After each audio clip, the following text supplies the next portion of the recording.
नमो भगवते वासुदेवाय नमः।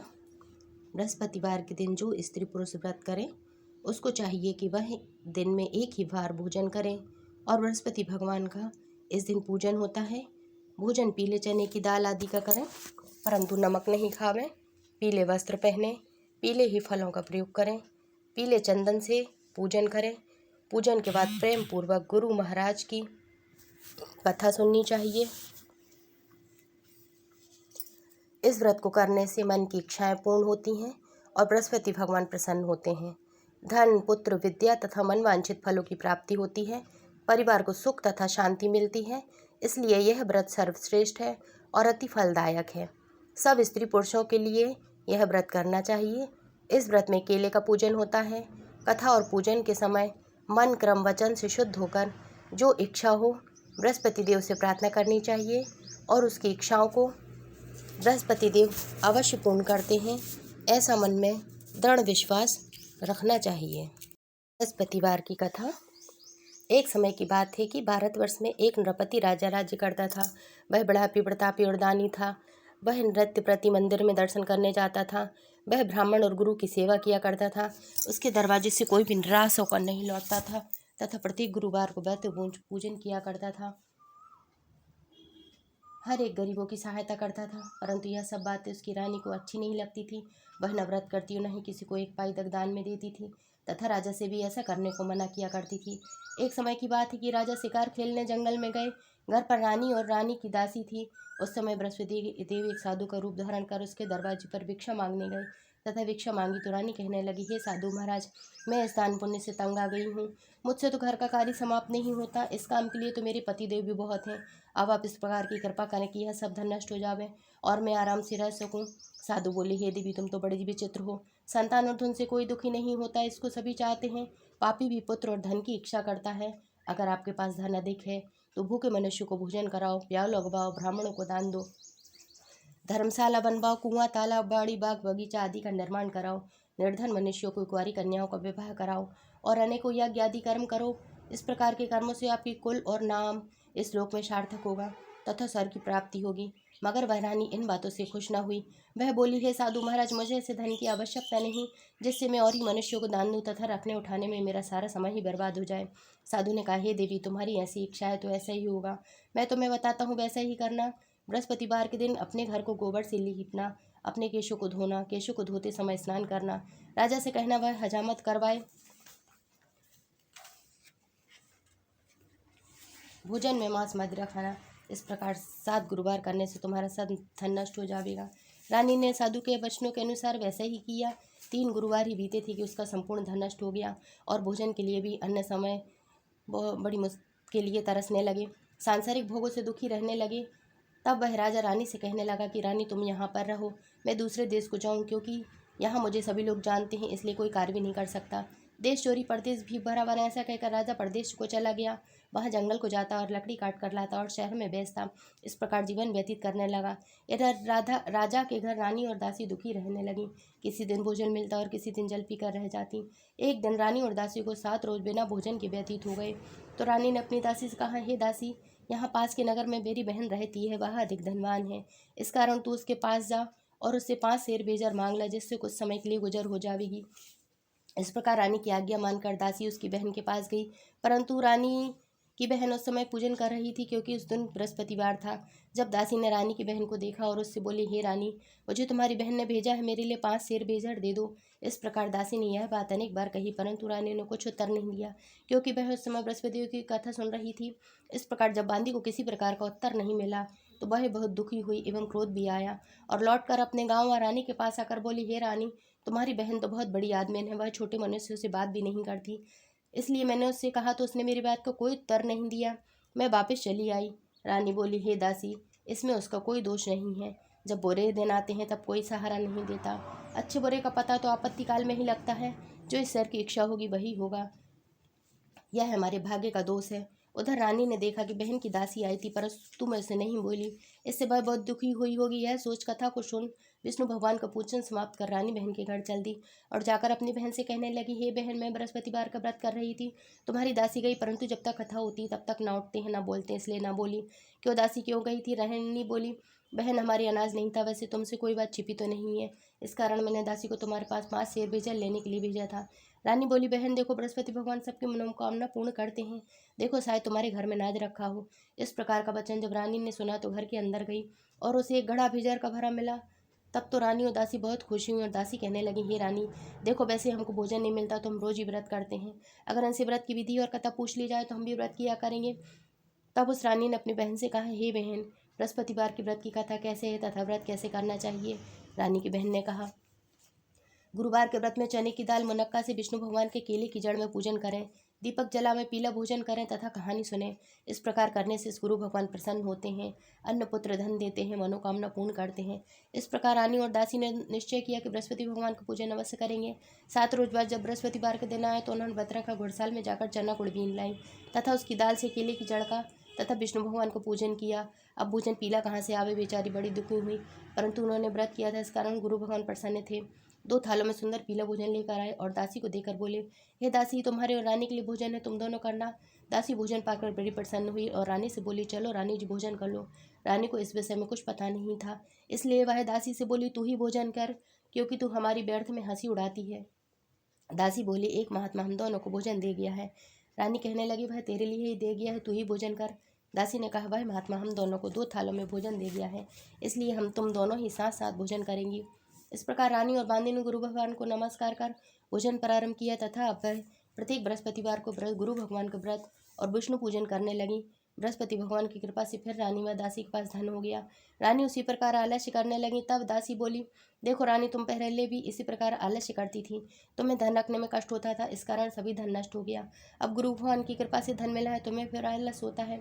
बड़ी मुसीबतों के बाद हमने यह धन पाया है, इसलिए हमें दान पुण्य करना चाहिए तथा भूखे मनुष्य को भोजन कराओ, प्याऊ लगवाओ, ब्राह्मणों को दान दें, कुआं तालाब बाड़ी बाग बगीचा आदि का निर्माण करो, मंदिर पाठशाला बनवाकर दान दो, कुंवारी कन्याओं का विवाह कराओ, धन को शुभ कर्मों में खर्च करो, जिससे तुम्हारे कुल का यश बढ़े तथा स्वर्ग भी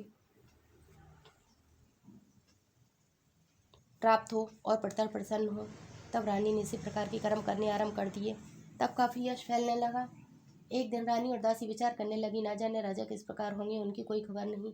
गुरु भगवान से उन्होंने प्रार्थना की। भगवान ने रात्रि में राजा को सपने में कहा, हे राजा उठ, तेरी रानी तुझको याद करती है, अपने देश को चलो। राजा प्रातःकाल उठ और विचार करने लगा कि स्त्री जाति खाने और पहनने की संगनी होती है, और भगवान की आज्ञा मानकर वह अपने नगर को चलने के लिए तैयार हुआ। इससे पूर्व राजा प्रदेश चला गया तो प्रदेश में दुखी रहने लगा। प्रतिदिन जंगल में से लकड़ी बीन कर लाता और उन्हें शहर में बेचकर अपने दुखी जीवन को बड़ी कठिनता से व्यतीत करता था। एक दिन राजा दुखी होकर अपनी पुरानी बातों को याद कर रोने लगा। तब जंगल में बृहस्पति देव एक साधु का रूप धारण कर आ गए और राजा के पास आकर बोले, हे लकड़ारे, तुम इस सुनसान जंगल में किस चिंता बैठे हो, मुझको बतलाओ। यह सुनकर राजा के नेत्रों में जल भर आया और साधु की वंदना कर बोला, प्रभु आप सब कुछ जानने वाले हो। इतना कह साधु को संपूर्ण कहानी बतला दी। महात्मा दयालु होते हैं, उससे बोले, हे राजा, तुम्हारी स्त्री ने बृहस्पति देव का अपराध किया था, जिस कारण तुम्हारी यह दशा हुई। अब तुम चिंता मत करो, बृहस्पतिवार के दिन तुम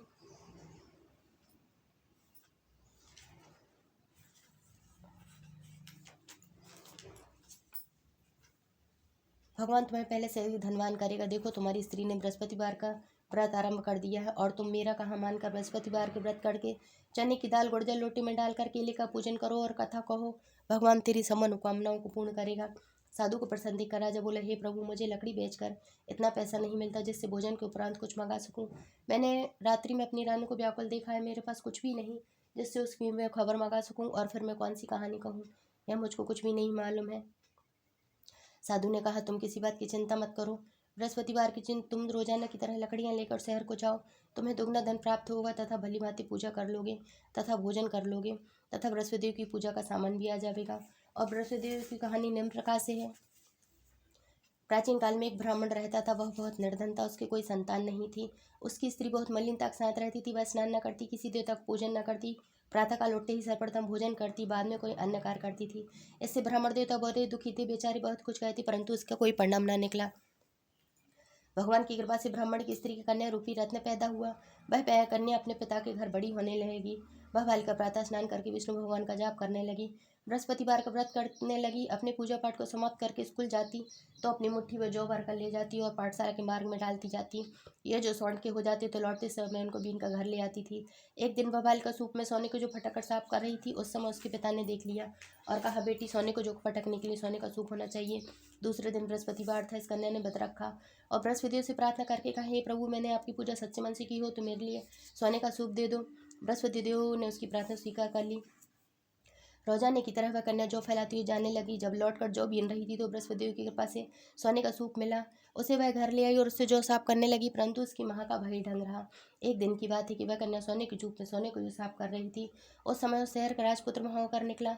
इस कन्या के रूप और कार्य को देखकर मोहित हो गया और अपने घर आकर भोजन जल त्याग कर उदास हो लेट गया। राजा को जब इस बात का पता लगा तो अपने प्रधानमंत्रियों के साथ के पास गए और बोले, हे बेटा, तुम्हें किस बात का कष्ट है? किसी ने तुम्हारा अपमान किया है अथवा कोई अन्य कारण हो तो कहो, मैं वही करूँगा जिससे तुम्हें प्रसन्नता होगी। अपने पिता की राजकुमार ने बातें सुनी तो वह बोला, मुझे आपकी कृपा से किसी बात का दुख नहीं है, किसी ने मेरा अपमान नहीं किया है, परंतु मैं उस लड़की के साथ विवाह करना चाहता हूँ जो सोने के सूप में सोने को जो साफ कर रही थी। यह सुनकर राजा शर में पड़ गया और बोला, हे बेटा, इस तरह की कन्या का पता लगा तुम ही लगाओ, मैं उसके साथ तुम्हारा विवाह अवश्य करवा दूंगा। राजकुमार ने उस लड़की का घर का पता बतलाया। तब मंत्री उस लड़की के घर गए और ब्राह्मण देवता को सभी हाल कह बतलाया। ब्राह्मण की कन्या का विवाह राजकुमार के साथ हो गया। कन्या के घर से जाते ही पहले की भांति ब्राह्मण के घर में गरीबी का निवास हो गया। अब भोजन के लिए भी अन्न बड़ी मुश्किल से मिलता था। एक दिन दुखी होकर ब्राह्मण देवता अपनी पुत्री के पास गए। बेटी ने अपने पिता को दुखी अवस्था में देखा और माँ का हाल पूछा। तब ब्राह्मण ने सब हाल कह सुनाया। कन्या ने बहुत साधन देकर अपने पिता को विदा किया। इस तरह उस ब्राह्मण को कुछ समय तो सुखपूर्वक व्यतीत हुआ। कुछ दिन बाद फिर वही हाल हो गया। ब्राह्मण अपनी कन्या के यहाँ गया और सभी हाल कहा तो लड़की बोली, पिताजी, आप माता जी को यहाँ ले वाला, मैं उन्हें वही विधि बतला दूंगी जिससे सब गरीबी दूर हो जाएगी। वह ब्राह्मण देवता अपनी स्त्री को साथ लेकर पहुंचे तो पुत्री अपनी माँ को समझाने लगी, हे माँ, तुम प्रातःकाल उठकर प्रथम स्नान आदि करके विष्णु भगवान का पूजन किया करो तो सब दरिद्र दूर हो जाएगी। परंतु उसकी माँ ने एक बात नहीं मानी और प्रातःकाल उठकर अपनी पुत्री व बच्चों को जूठन को उठाकर खा लेती। और उसकी पुत्री जब पूजन आदि के लिए कह देती तो वह कह देती, मैंने खाना खा लिया है। एक दिन उसकी पुत्री को गुस्सा आ गया और एक रात कोठी से सभी सामान निकाल लिया, उसमें अपनी माँ को बंद कर दिया और प्रातःकाल उसमें से निकाला तथा स्नान आदि करा के पाठ करवाया तो उसकी माँ की बुद्धि ठीक हो गई और फिर प्रत्येक बृहस्पतिवार को व्रत रखने लगी। बृहस्पति जी के प्रभाव से वह पुत्रवती हो गई और बृहस्पति जी के प्रभाव से स्वर्ग प्राप्त हुई तथा ब्राह्मण भी इस लोक का सुख भोग कर स्वर्ग को चले गए। इस तरह कहानी के साधु देवता लोप हो गए। धीरे धीरे समय व्यतीत होने पर फिर वही बृहस्पतिवार का दिन आया। राजा जंगल से लकड़ी काट कर शहर में बेचने गया। उसे उस दिन और दिन से अधिक पैसा मिला। राजा ने चना गुड़ लाकर बृहस्पतिवार का व्रत किया। उस दिन से उसके सभी क्लेश दूर होने लगे, परंतु जब दोबारा बृहस्पतिवार का दिन आया तो बृहस्पतिवार का व्रत करना भूल गया। इस कारण बृहस्पति भगवान नाराज हो गए। उस दिन नगर के राजा ने विशाल यज्ञ का आयोजन किया तथा शहर में यह घोषणा करा दी, कोई भी मनुष्य अपने घर में भोजन न बनावे, नाग जलावे, समस्त जनता मेरे यहाँ भोजन करने आवे। इस आज्ञा को जो न मानेगा उसे फांसी की सजा दी जाएगी। इस तरह की घोषणा संपूर्ण शहर में करवा दी गई। राजा की आज्ञा अनुसार शहर के सभी लोग भोजन करने चले गए, लेकिन लकड़हारा कुछ देर से पहुंचा, इसलिए राजा उसको अपने साथ घर ले गए और ले जाकर विदा कर रहे थे तो रानी की नज़र खूंटी पर पड़ी जिस पर उसका हार लटक रहा था। अब वहां पर दिखाई नहीं दिया। रानी ने निश्चय किया कि मेरा हार इसी मनुष्य ने चुरा लिया है। उसी समय पुलिस को बुलाकर उसको जेल खाने में डलवा दिया। राजा जब जेल खाने में पड़ गया तो बहुत दुखी होकर विचार करने लगा, राजा ने कौन से कर्म से मेरे लिए यह दुख प्राप्त हुआ है। उसी समय साधु को याद करने लगा जो कि जंगल में मिला था। उसे उस समय बृहस्पति साधु के रूप में प्रकट हो गए और उसकी दशा को देख कहने लगे, अरे मूर्ख, तूने बृहस्पतिवार की कथा नहीं की, इस कारण तेरे लिए यह दुख प्राप्त हुआ है। अब चिंता मत कर, बृहस्पतिवार के दिन जेल खाने के दरवाजे पर 4 पैसे पड़े मिलेंगे, तू बृहस्पति देव की पूजा करना, तेरे सभी कष्ट दूर हो जाएंगे। बृहस्पति भगवान ऐसा ही हुआ। बृहस्पतिवार के दिन जेल खाने के दरवाजे पर 4 पैसे पड़े मिले। राजा ने कथा कही। उसी रात्रि को बृहस्पति देव ने उस नगर के राजा को स्वप्न में कहा, हे राजा, तुमने जिस आदमी को जेल खाने में बंद कर दिया है वह निर्दोष है, वह राजा है, उसे छोड़ दे। रानी का हार खूंटी पर लटका हुआ है, अगर तू ऐसा नहीं करेगा तो मैं तेरे राज्य को नष्ट कर दूंगा। इस तरह के सार रात्रि स्वप्न को देख और प्रातःकाल उठ अपनी और खूंटी पर हार को देखकर लकड़हारे को बुलाकर क्षमा मांगी तथा राजा को योग्य सुंदर वस्त्र आभूषण देकर विदा किया तथा गुरुदेव की आज्ञा अनुसार राजा अपने नगर को चल दिया। राजा जब नगर के निकट पहुंचा तो उसे बड़ा आश्चर्य हुआ। नगर में पहले से अधिक बाग, तालाब, कुएं, बहुत सी धर्मशाला, मंदिर बन गए थे। राजा ने पूछा कि यह सब किसका है। तब नगर के सब लोग कहने लगे, यह रानी और बांदी के हैं। राजा को आश्चर्य हुआ और गुस्सा भी आया। जब रानी ने खबर सुनी कि राजा आ रहे हैं तो उसने बांदी से कहा, देख राजा, हमको कितनी बुरी हालत में छोड़ गए थे, कहीं हमारी ऐसी हालत देखकर लौट ना जाए, तो इसलिए तू दरवाजे पर खड़ी हो जा। दासी दरवाजे पर खड़ी हो गई और राजा आए तो लिवा लाई। तब राजा ने क्रोध में तलवार निकाली और पूछने लगे, यह बताओ, यह धन तुम्हें कैसे प्राप्त हुआ है? तब उन्होंने कहा, यह हमें बृहस्पति देव की कृपा से प्राप्त हुआ है। राजा ने निश्चय किया कि 7 रोज बाद तो सभी बृहस्पति भगवान का पूजन करते हैं, परंतु मैं रोजाना दिन में 3 बार कहानी कहा करूंगा और रोज व्रत किया करूंगा। अब हर समय राजा के दुपट्टे में चने की दाल बंधी रहती, दिन में 3 बार कहानी कहता। एक रोज राजा ने विचार किया कि चलो अपनी बहन के घर हो आवे। इस तरह निश्चय कर राजा घोड़े पर सवार हो अपनी बहन के घर चलने जाने लगा। मार्ग में उसने देखा कुछ आदमी एक मुर्दे को लिए जा रहे हैं। उन्हें रोककर राजा कहने लगा, अरे भैया, मेरी बृहस्पतिवार की कथा सुन लो। वे बोले, लो, हमारा तो आदमी मर गया और इसको कथा की पड़ी है। परंतु कुछ आदमी बोले, अच्छा कहो, हम तुम्हारी कथा सुनेंगे। राजा ने चना की दाल निकाली। जब कथा आधी हुई तो मुर्दा हिलने लगा, और जब कथा समाप्त हुई तो राम राम करके वह मनुष्य खड़ा हो गया। अपने मार्ग में उसे एक किसान खेत में हल चलाता मिला। राजा ने उसे देखा और उससे बोले, अरे भैया, मेरी बृहस्पतिवार की कथा सुन लो। किसान बोले, जब तक मैं तेरी कथा सुनूंगा तब तक 4 रहिए जोत लूंगा। जा अपनी कथा किसी और को सुनाना। राजा के हटते ही बैल पर छड़खार कर गिर गए उस समय, और उसके पेट में दर्द बहुत जोर से होने लगा। उस समय उसकी मरोटी लेकर आई। उसने यह सब देखा तो अपने पुत्र से सब हाल पूछा और बेटे ने सभी हाल कह सुनाया। तो बुढ़िया दौड़ी दौड़ी उस घुड़सवार के पास गई और उससे बोली, मैं तेरी कथा सुनूंगी, तू अपनी कथा मेरे खेत पर चल कर कहे। राजा ने बुढ़िया के खेत पर कथा कह दी, जिसको सुनते ही बैल खड़े हुए तथा किसान के पेट में दर्द बंद हो गया। राजा अपनी बहन के घर कुशलपूर्वक पहुंच गया। बहन ने भाई की खूब मेहमानी की। दूसरे रोज राजा प्रातःकाल जागा तो उसने देखा कि सब लोग भोजन कर रहे हैं। राजा ने अपनी बहन से कहा, यहाँ कोई ऐसा मनुष्य नहीं जिसने भोजन न किया हो, वह मेरी बृहस्पतिवार की कथा सुन ले।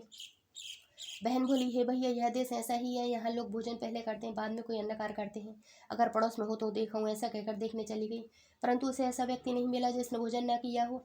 अतः वह एक कुमार के घर पहुंचा जिसका लड़का बीमार था। उसके यहाँ 3 रोज से चूल्हा तक नहीं जला था। रानी ने अपने भाई की कथा सुनने के लिए कुम्हार से कहा, वह तैयार हो गया।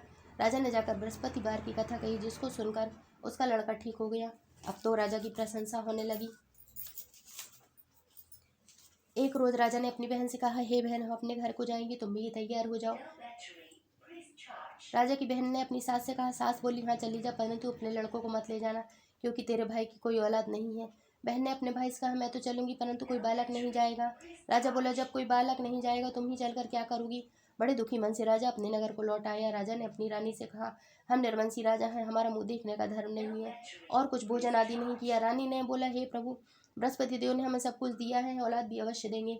उसी रात को बृहस्पति देव ने राजा को सपने में कहा है, हे राजा, उठ, सभी सोच त्याग दे, तेरी रानी गर्भ से है। राजा को यह बात सुनकर बड़ी खुशी हुई और 9वें महीने में उसके गर्भ से एक सुंदर पुत्र पैदा हुआ। तब राजा बोला, हे रानी, स्त्री बिना भोजन के रह सकती है, मगर बिना कहे नहीं रह सकती, इसलिए जब मेरी बहन आवे तब तो मुझसे कुछ मत कहना। रानी ने यह सुनकर हाँ कर दिया, परंतु जब उसकी बहन आई तो रानी बोली, घोड़ा चढ़कर नहीं आई, गधा चढ़ी आई। राजा की बहन बोली, भाभी मैं इस प्रकार नहकी थी तो तुम्हें औलाद कैसे मिलती? बृहस्पति देव तो ऐसे ही हैं, जिसके मन में जैसी कामना है सभी को पूर्ण करते हैं। जो सद्भावना पूर्वक बृहस्पतिवार का व्रत करता है एवं कथा पढ़ता है, सुनता है और दूसरों को सुनाता है, बृहस्पति भगवान उसकी सभी मनोकामनाएं पूर्ण करते हैं। भगवान बृहस्पति देव उसकी सदैव रक्षा करते हैं। संसार में सद्भावना से भगवान की पूजन व्रत सच्चे हृदय से करते हैं, उनकी सभी मनोकामना पूर्ण करते हैं। जैसे सच्ची भावना से राजा और रानी ने कथा का गुणगान किया तो उनकी सभी इच्छाएं बृहस्पति देव ने पूर्ण की। इसलिए सब कथा सुनने के बाद प्रसाद लेकर जाना चाहिए। हृदय से उनके मनन करते हुए जय जयकार बोलना चाहिए। बोलो बृहस्पति देव की जय, विष्णु भगवान की जय।